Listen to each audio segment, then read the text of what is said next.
오늘 공과책이 바뀌었는데 말씀과 사명 첫 번째 시간 오직 하나님의 말씀 이라는 공과입니다.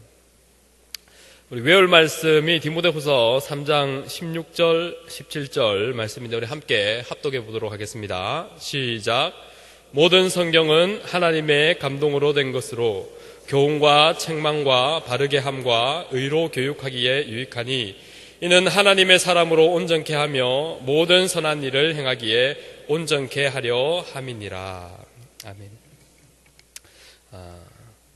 우리가 신앙생활을 우리가 보통 다른 말로 믿음생활 이렇게 말을 하는데 신앙생활에 있어서 가장 중요한 것이 믿음이라는 것이죠.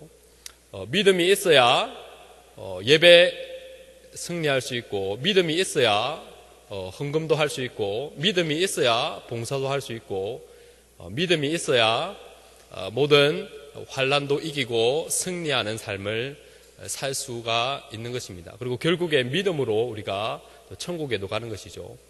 이처럼 이 신앙생활에서 믿음이 그만큼 중요한데 이 믿음은 그러면 어디서 나느냐라고 우리가 질문을 할 때 성경은 뭐라고 말합니까?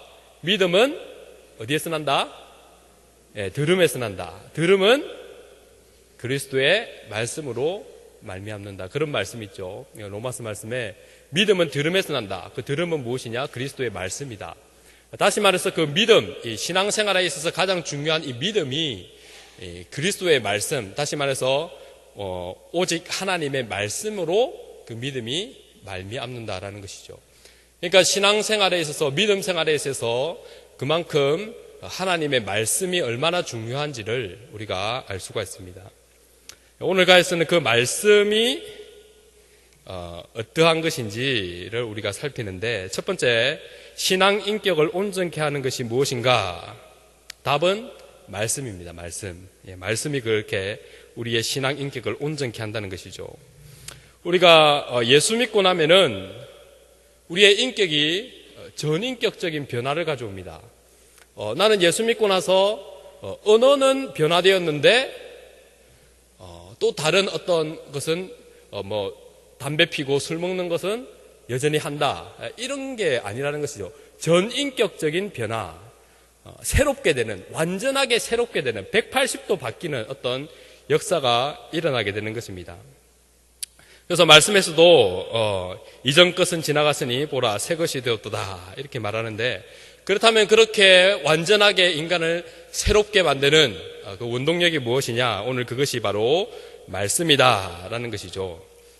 오늘 읽었던 말씀에서도 모든 성경은 하나님의 감동으로 되었는데 이유가 하나님께서 이렇게 하나님의 감동으로 우리에게 모든 성경을 주신 이유가 교훈과 책망과 바르게 함과 의로 교육해서 하나님의 사람으로 온전케 하고 또 모든 선한 일을 행하기에 온전케 하려 함이다. 하나님께서 모든 성경을 성령의 감동으로 기록하신 목적이 바로 이러한 것이다 라는 것이죠. 우리의 모든 인격을 새롭게 변화시키기 위해서 하나님이 성령의 감동을 통해서 하나님의 말씀인 성경을 주셨다라는 것입니다. 어떤 고행이나 어떤 훈련이나 프로그램으로 사람의 인격이 완전하게 변화되는 것이 아니라 오늘 이 말씀에서 하나님의 말씀만이 그렇게 한다.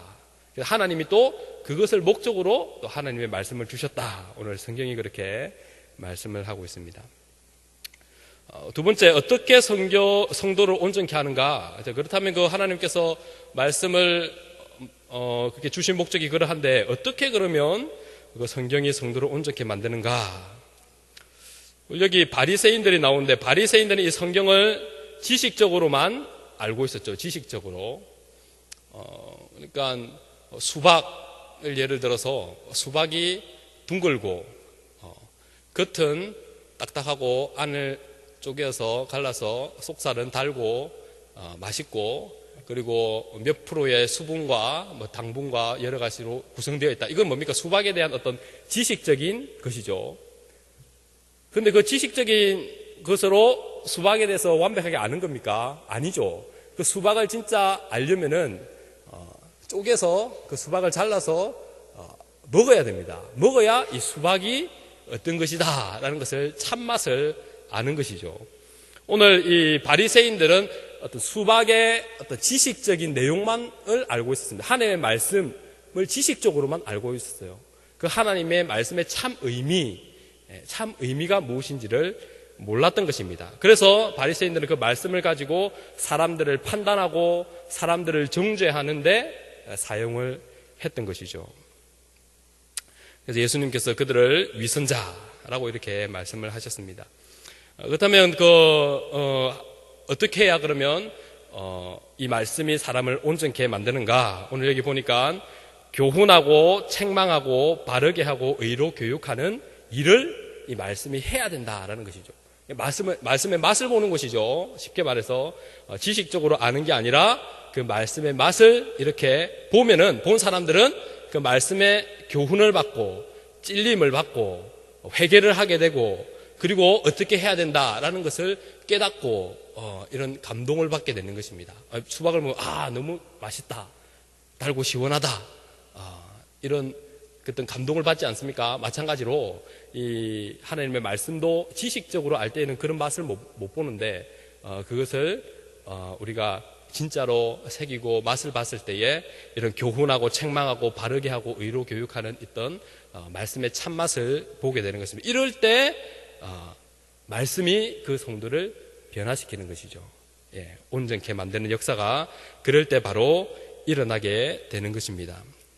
그래서 말씀을 많이 읽는 것, 이렇게 많이 접하는 것, 예배에서 말씀을 듣는 것도 중요하지만 중요한 것은 그 말씀을 깨닫고 그 말씀의 은혜를 받고 감동을 받아야만이 이런 역사들이 변화되는 역사들이 일어나게 되는 것입니다.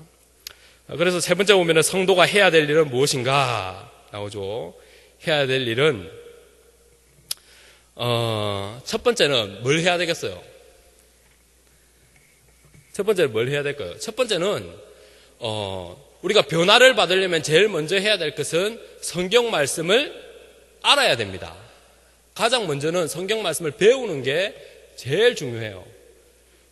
성경 말씀을 모르고 열심만 있다 이러면 어떻게 됩니까? 잘못된 열심은 오히려 어떤 일을 그르칠 수가 있습니다. 그렇죠? 잘못된 열심. 그리고 감정으로만 막 하면 어떻게 됩니까?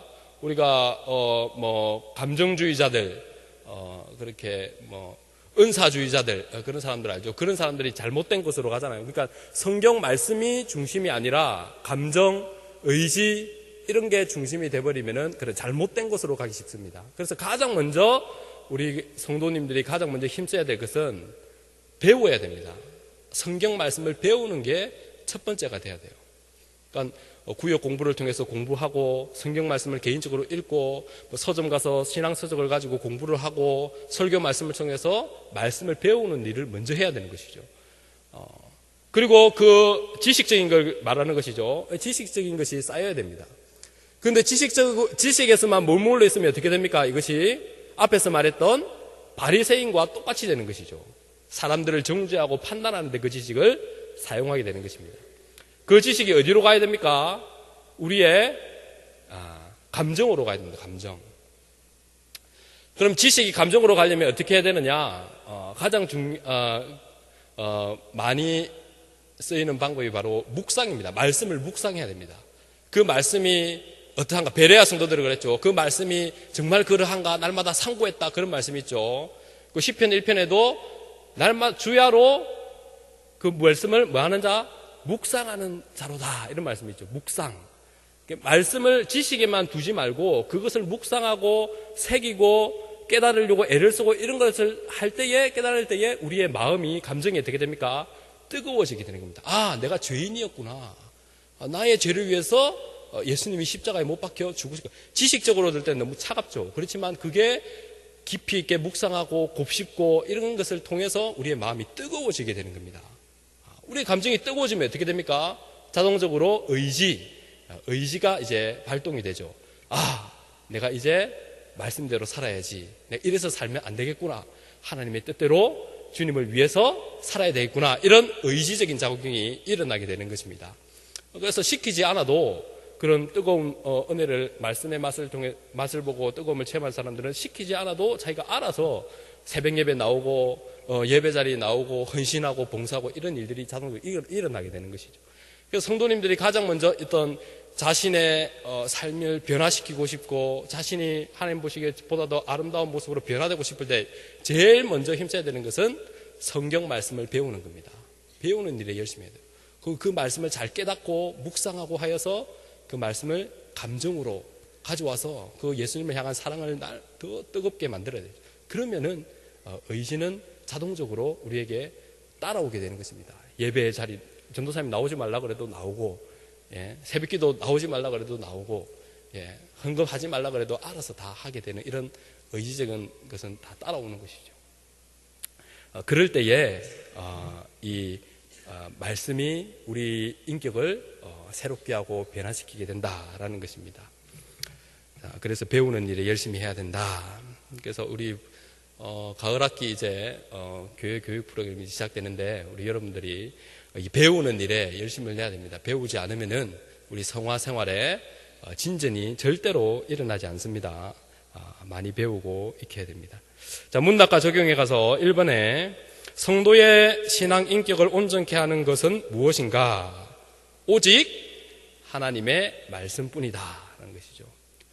훈련이나 프로그램이나 어떤 고행이나 그런 것들로 내 결단 이런 것들로 절대로 되는 것이 아닙니다. 하나님의 말씀이다.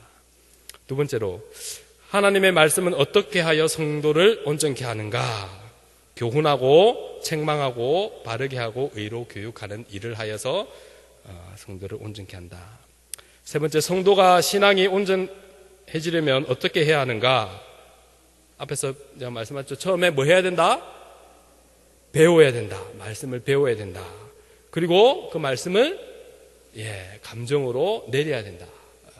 묵상, 깨달음 이런 걸 통해서 감정으로 내려야 된다. 그리고 의지적으로 행해야 된다라는 것이죠.